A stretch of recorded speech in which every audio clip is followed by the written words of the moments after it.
Hey YouTube, how's it going out there? The Little Mermaid test audiences praise Melissa McCarthy's Ursula. Test audience members are saying that Melissa McCarthy's role as Ursula is a major highlight for the upcoming live-action remake of The Little Mermaid. Well, let's talk about this. But before we do, if you haven't already subscribed, please do. It would be greatly appreciated. And for those of you who have subscribed to the channel, thank you so much. From the bottom of my heart, you have no idea how much I appreciate that. Thank you so much. Some test audience members for the live-action remake of The Little Mermaid consider Melissa McCarthy's Ursula to be the star of the show. Skylar Schuler, the co-founder of the Disney Insider, revealed his findings after discussing the upcoming film with the selected test audience members. While Halle Berry reportedly did an excellent job as Ariel, McCarthy purportedly stood out in the cast for her portrayal of Disney's Sea Witch villain. Schumer continued by describing the new songs as a hit and miss, but enjoyed The Little Mermaid's unfamiliar faces. Audience members also told Schuler that the live-action remake performed just as well as 2019's Aladdin. Okay, so I have to admit that I really did enjoy the Aladdin, 2019 Aladdin. I don't think it was as good as the original, but it did well. And Will Smith was the star there. He did a fantastic job as the genie. And I just think that that was a great movie. But Melissa McCarthy, I don't know. I'm not a fan of hers. I know a lot of people like her work, but I am just having a hard time with her in the role. But then again, a lot of people had a hard time with Will Smith before he actually was seen doing the genie. So let's just see how she does.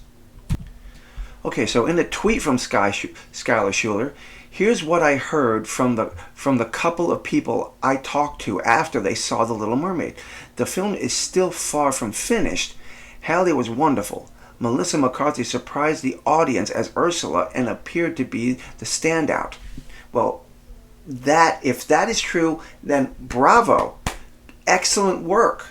And I probably will be looking forward to seeing it.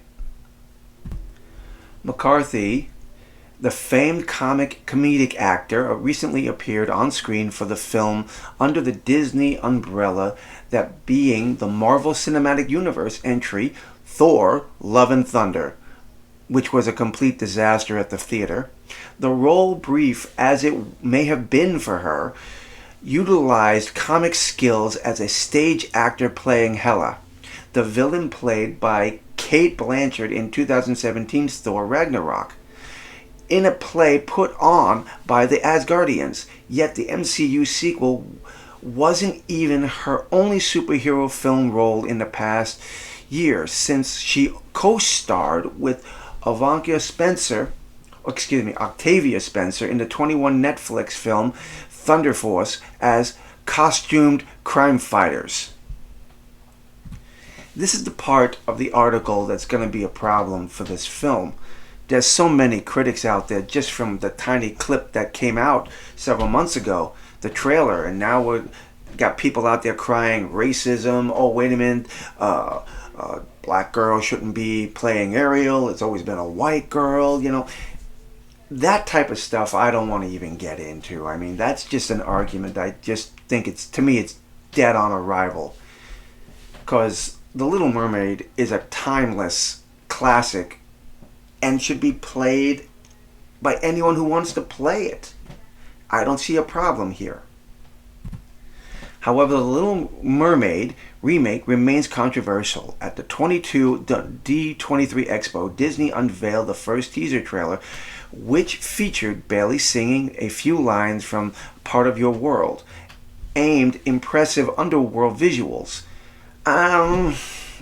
Yes, some of the visuals were great, but the only issue that I personally had with the trailer was when it came to Bailey's part of the trailer, it just seemed way too dark in the cave that she was supposedly in. Let's see here. Some YouTubers commented left racist statements and inflated the dislike count to 1.5 million.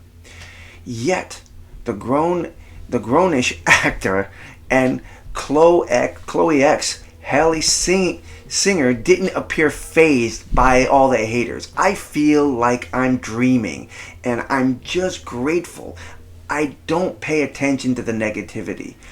Well, I would be excited too. Ariel is an iconic character, and to be awarded be told you're gonna do this, oh my God, she probably was just freaking out.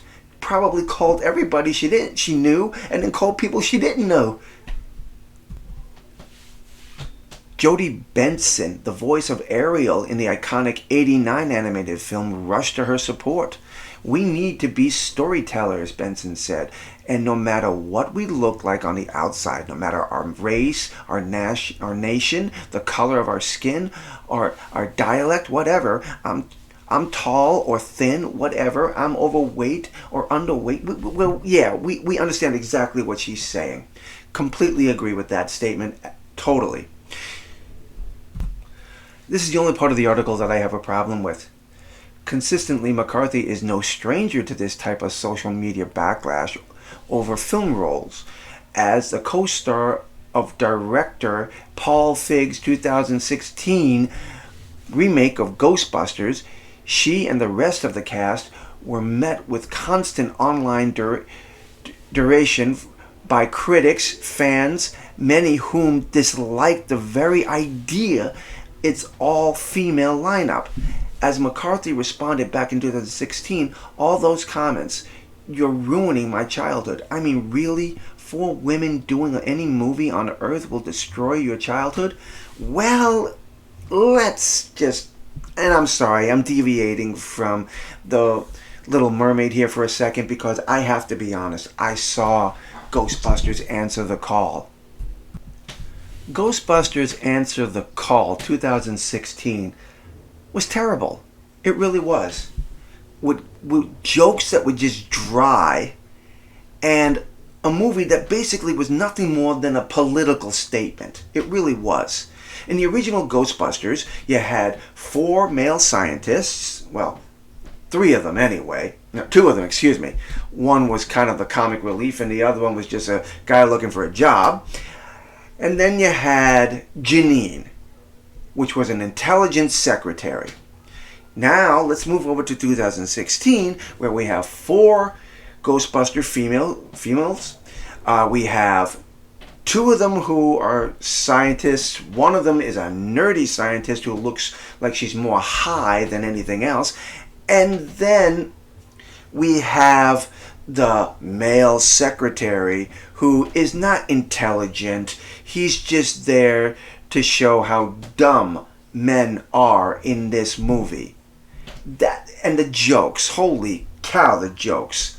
You know, they try to tell you that the woman ordering wonton soup from this restaurant and the jars contained with maybe 2 or 3 broken wontons. That's supposed to be a comic thing right there. And then later on in the movie, they're not in the firehouse. They're above a Chinese restaurant. The very same Chinese restaurant that gave her the broken wontons, she's ordering from again. And oh gee, the same broken wontons. Ha ha ha ha. Very funny.